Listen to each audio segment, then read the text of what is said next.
Okay, we're going on. We're continuing the life of Nichiren Daishonin on page 24.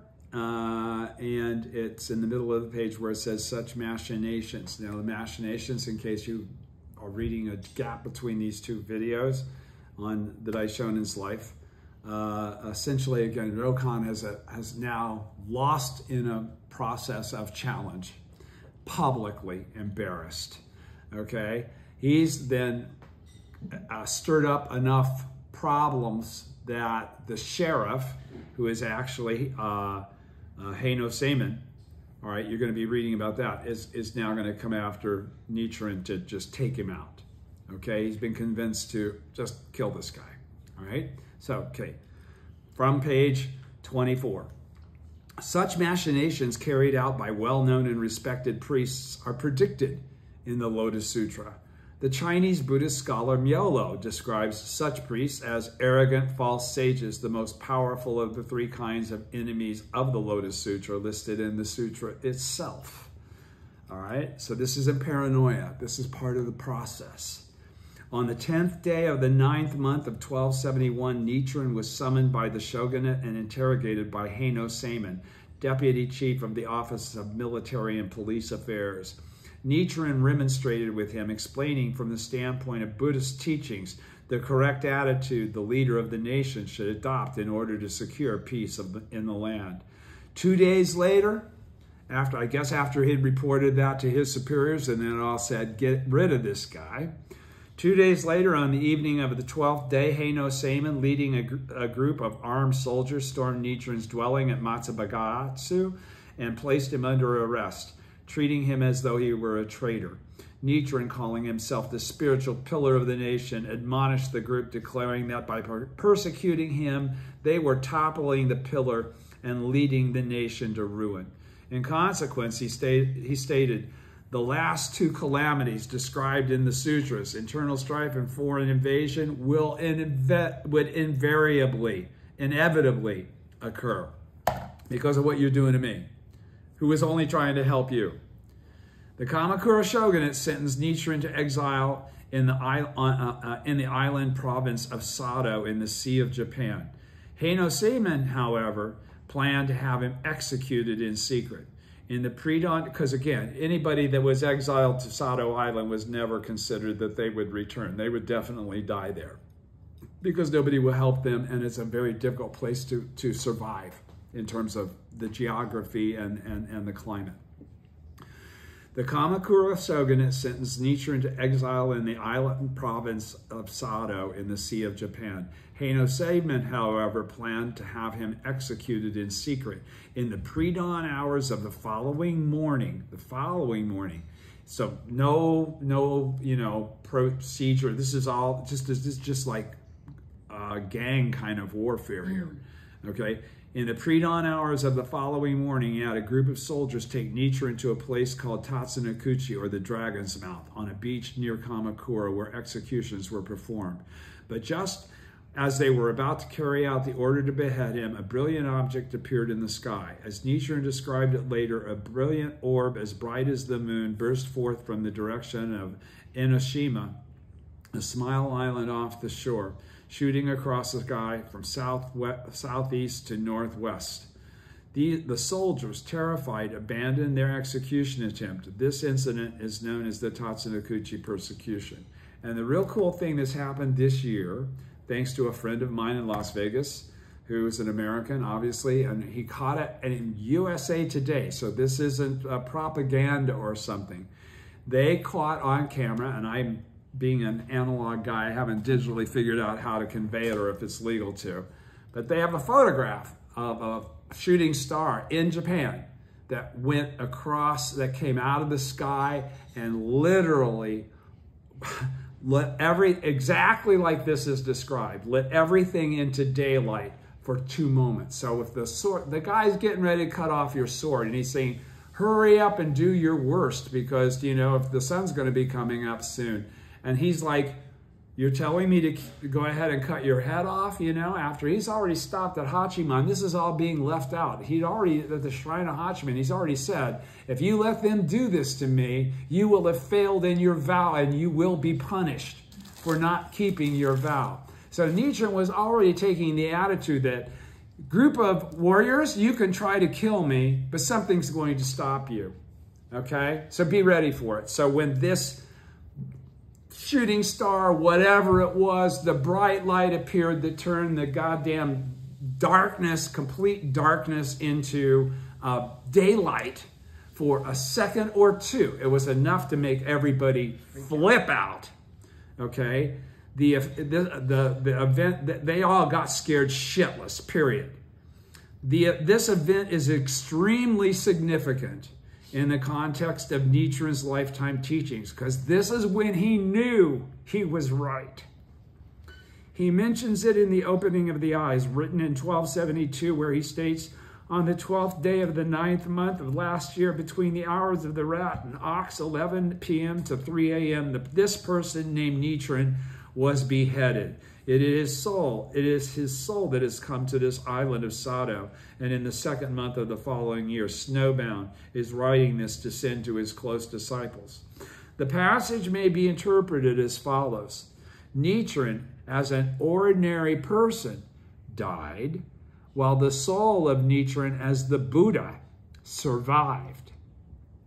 This is the figurative indication that he had cut off the provisional identity or role in the 9 worlds as an ordinary person and revealed his true identity as the true Buddha. In technical terms, this is called casting off the transient and revealing the true. And we all do it when we hit the 6th stage. We may not be a Tatsunokuchi. We may not have that kind of validation. But when we realize we're the Buddha, we've accomplished what Nichiren has. And then now we have to live a life that expresses that truth, as he's qualifying here. Nichiren went on to do. In technical terms, this is called casting off the transient and revealing the true. In this new role, Nichiren inscribed my life, or more literally, soul in sumi ink, in the form of the mandala known as the Gohonzon. With faith in the Gohonzon, Nichiren states all persons can manifest their innate Buddhahood, which is the meaning of attaining Buddhahood in one's present form or body. In his teachings, this concept is repeatedly referred to in the record of the orally transmitted teachings, which is why I'm reading it again to you, okay? This is all about becoming a Buddha in your present form. What I just read to you was the point in which Nichiren was able to validate this process in his life through supernatural events seemingly having to occur and preventing him from being executed. And as a matter of fact, the soldiers were so scared they would not accompany him to the next place they were being told to take him. They instead told him how to go, and they split. They didn't want anything to do with harm. No, no, no, no. After what just happened, man, this is like freaking me out. Okay, so after the abortive execution attempt, this is the top of page 26. After the Roman numeral xxvi. Okay, after the abortive execution attempt, the shogunate failed to reach agreement as to how Nichiren should be treated for about a month, because they weren't sure to start treating him as somebody that was had the ability to bring forth supernatural. What is going on? They could not figure him out. And yet, boy, you got a big mouth telling everybody to stop doing teachings and power center, you know how church is anywhere, man. Okay, you try to go up against a church, you're going to have a lot of people pissed off at you. Okay, these were whole concepts of thought. These were schools of Buddhism. All right, so after the abortive execution attempt, the shogunate failed to reach agreement as to how Nichiren should be treated. For about a month, he was held at the residence of Homa Wakuro Seiman at Echi in Sagami province, in what is now northern Atsugi city in Kanagawa prefecture. Finally, it was decided that he should be sent to Sado Island, where Homa was deputy constable and steward. Okay, so he had a place on the mainland, and then he was, but in terms of power, he was the guy that was in charge of the island. Taken from Echi on the 10th day of the 10th month of 1271, Nichiren began the long journey to Sato, escorted by a party of warriors. When he reached Sato, he took up his residence in the dwelling assigned to him, a small, dilapidated hut called Samido, in a graveyard called Tsukahara. It was midwinter, the first day of the 11th month, and he faced Sato's frigid winter, a shortage of food and other necessities, and hostile Pure Land Nimbutsu believers who posed a threat to his safety that were inhabitants of Sato Island. That's why nobody lasted there. There were people there that would off them, get rid of them. If you got exiled here, you must not be a good person. On the 16th day of the first month of the following year, several hundred priests and adherents of various Buddhist schools from Sato and the neighboring provinces gathered and challenged Nichiren to a religious debate. He accepted the challenge, and in that encounter, known as the Tsukahara debate, refuted his opponent's arguments and erroneous doctrines of the schools they represented. Okay, he blew their shit away. They didn't even know what their own teachings were. This is all described in various goshos. During the second month of that year, an attempted coup occurred with the ruling Hojo clan, and fighting broke out in Kamakura and Kyoto. Thus, the calamity of internal strife came about just 150 days after Nichiren's prediction made at the time of the Tatsunokuchi persecution. So when he told Heino Seimen, watch, you're going to have a rebellion and you're going to be invaded from a foreign country. It's going to happen because you're screwing with me and you're not doing the right thing. In early summer, on the 4th month of 1272, he was transferred from Tsukahara to more comfortable quarters in Ichinosawa. The relocation, however, did not diminish the threat to his life posed by angry Pure Land believers.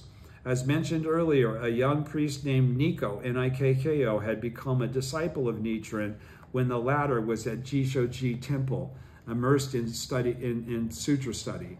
Nikko accompanied his teacher in exile on Sato, undergoing all of the same hardships as his master, continuing to serve and learn from him.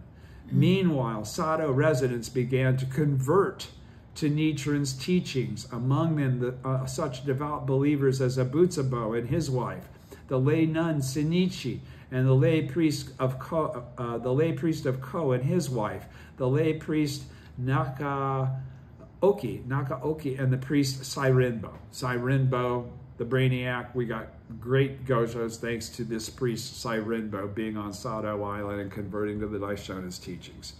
While in exile on Sato, Nichiren wrote many important works, among them The Opening of the Eyes and The Object of Devotion for Observing the Mind. Dating from the 2nd month of 1272, The Opening of the Eyes is known as the treatise that reveals the object of devotion in terms of the person. It clarifies Nichiren's role as the Buddha of the latter day of the law, who embodies the 3 virtues characteristic of a Buddha, those of sovereign, teacher, and parent.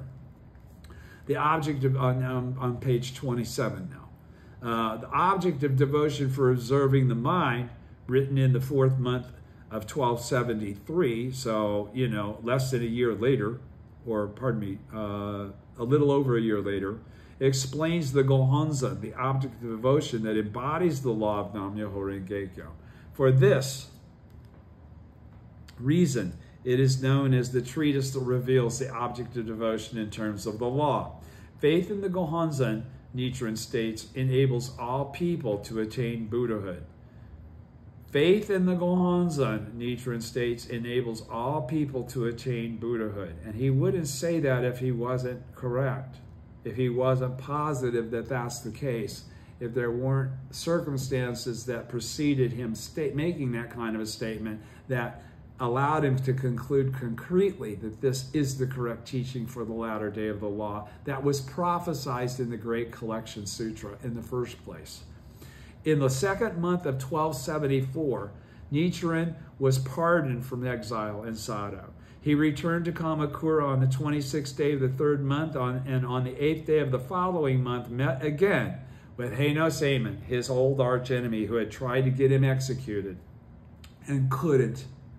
And on top of that, he had now been brought back by the hierarchy of the government, because the governor on Sado said, if you don't get this priest out of here, somebody's going to kill him. And I don't think that's going to be good for anybody, because Nichiren had qualified to that governor, you need to get back and help the shogunate defeat this internal strife that we were just talking about previously.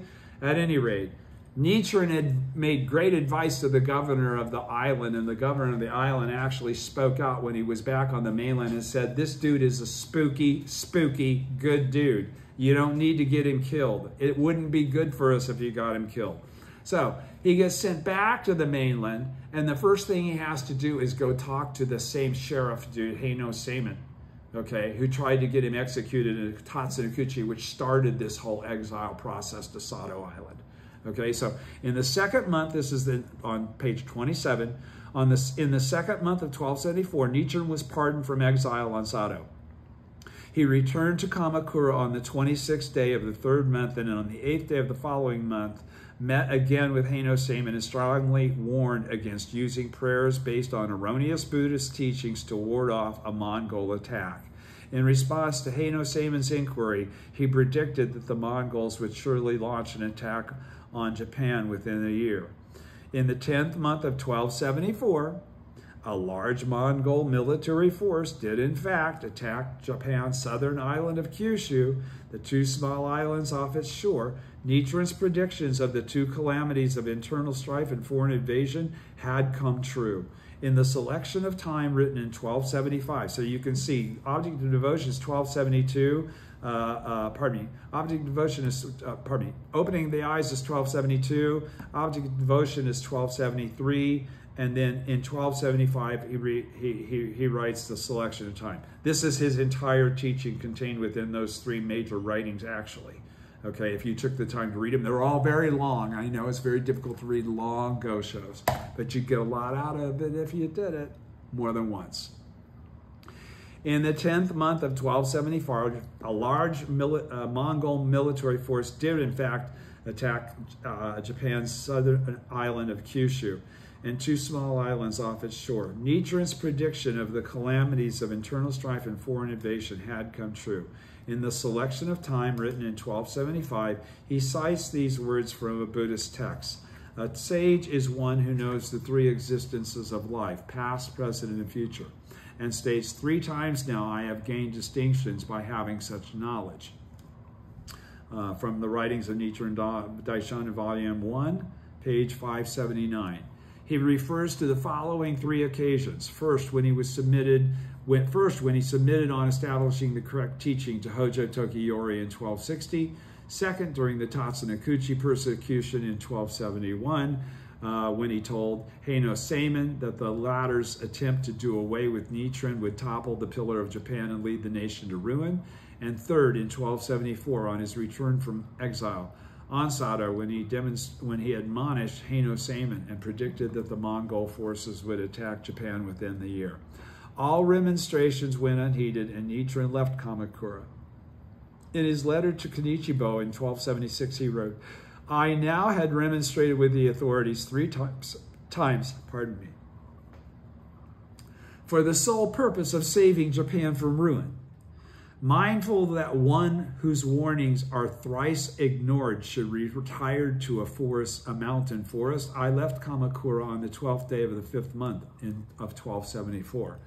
5 days later, he took up residence in the forest slope of a mountain called Minobu in Kai Province, in present-day Yamanashi Prefecture, in the district of Hakiri or Hakii. The district was governed by the steward Hakiri Sinanaga, who took faith in Nichiren's teachings through Nikko's persuasion. At Mount Minobu, Nichiren continued to devote himself to explanation and propagation of his doctrines. He produced many important writings there, including 6 of what Nikko later designated as Nichiren's 10 major writings.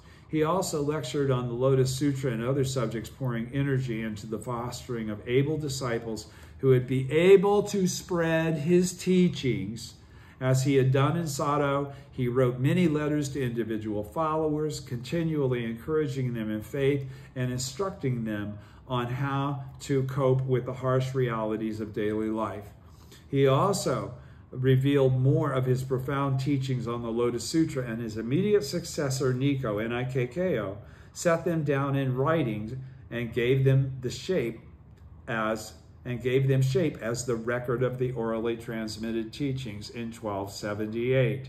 On the 11th day of the 10th month of 1282, only 2 days before his death, Nichiren completed the work entitled On the Mystic Principle of True Cause, which is not translated yet, but we've got some surprises for all of you, and entrusted it to Nikko, Nikko. And again, put his seal on it. He said, this is my teaching. You know, I've conveyed it to Nikko. Nikko's written it down for me. Here's my seal to validate. It's all valid. This is what I said. So there's no question about that. After Nichiren entered Minobu, Nikko took charge of propagation activities in the Fuji area of Suruga province in present-day Shizuoka prefecture. He succeeded in persuading a number of believers of the Tendai and other schools of Buddhism to discard their earlier beliefs and convert to Nichiren's teachings. 2 long-established Tendai temples in the area, Shinjuku-in and Jishoji, angered at his success, began to harass and try to intimidate Nichiren's followers. Still, another Tendai temple, Rusenji, was managed by a lay priest named Gyochi, who acted as the temple's deputy chief priest. He also was hostile toward local farmers in Atsuhara who had converted to Nichiren's teachings, bullying and harassing them. Finally, on the 21st day of the 9th month in 1279, he had 20 of them seized on false charges of illegally harvesting rice from the temple's paddies. They were taken to Kamakura to the private residence of Heino Seimin, where they were harshly interrogated, and we know what kind of a dude this guy was. The interrogation was in fact a kind of torture intended to force them to give up their faith in the Lotus Sutra, in Nichiren's teachings, in Nam-myoho Renge-kyo. The farmers, however, held fast to their beliefs, and this is what set up the execution. In his On Persecutions Befalling the Sage, written in 1279, Nichiren declared that he had fulfilled the purpose of his advent in the world. He had already propagated the Lotus Sutra, which he defined as the Buddha's will, and had undergone the persecutions that the sutra predicts will befall its votary.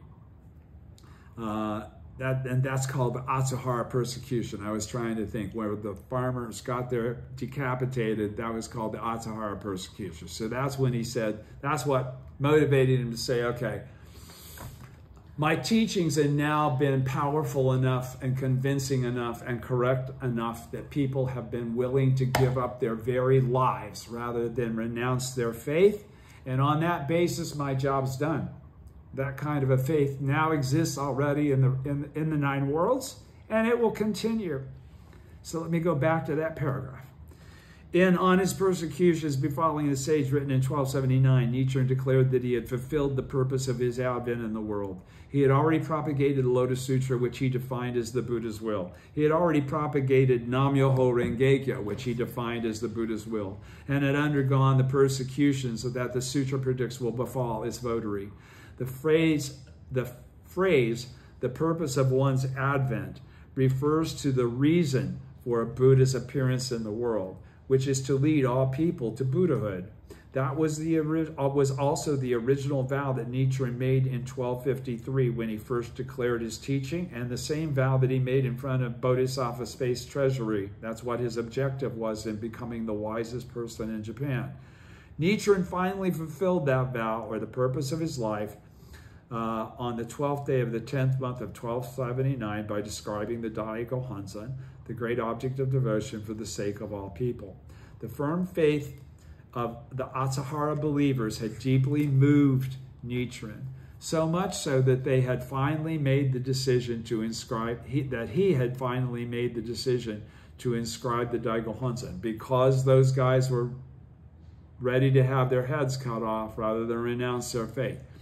But their unyielding faith would soon face the ultimate test. Three of the imprisoned, they were all being held in custody. He said, but then three of the imprisoned farmers were executed on the 15th day of the 10th month, or according to another account, on the 8th day of the 4th month of the following year. And the remaining 17 were banished from xxxi. In the 9th month of 1282, Nichiren transferred all of his teachings as well as the Daigohonzan to Nikko and Ikkko, thus authorizing him to act as the teacher of all the followers, and entrusted him with the leadership of propagation activities. The document that records this transfer is known as the Minobu Transfer Document. On the 8th day of the 9th month, at the suggestion of his followers, Nichiren left Mount Minobu for Hitachi province, which covers most of present-day Ibaraki prefecture and part of Fukushima prefecture, ostensibly hoping to treat an illness he suffered from in the hot springs there. But on the way to Hitachi, he stopped at the home of the lay follower Ikegami Muenaka, one of his oldest disciples, in Munashi province in what is now Tokyo, where he could meet many more of his followers. And so followers from around that region, where he had originally been, and all came. He gave instructions regarding matters to be observed after his death. On the 25th day of the 9th month, despite his illness, Nichiren lectured on his work on establishing the correct teaching. On the 8th day of the 10th month, he designated 6 senior priests to act as key figures and take responsibility for propagation in their respective areas.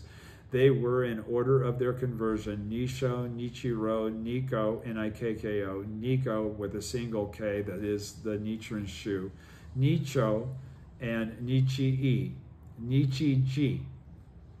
Nikko surpassed the other senior priests because all those other dudes were older than him. Nikko surpassed the other senior priests in faith, practice, and study. He alone had accompanied his teacher during the exiles in Izu and Sado. Especially while on Sado, Nikko came to revere his teacher as the Buddha of the latter day of the law, a recognition lacking in the other disciples.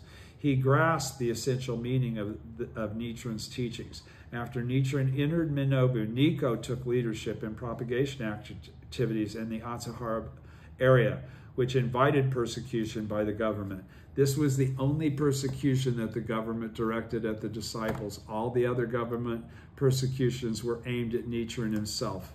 On the 13th day of the 10th month in 1282, Nichiren clearly indicated the transfer of his teachings to Nikko in Ikkko and designated him as the chief priest of Kuan-ji, the temple Nichiren had established at Minobu as the center of his Buddhism.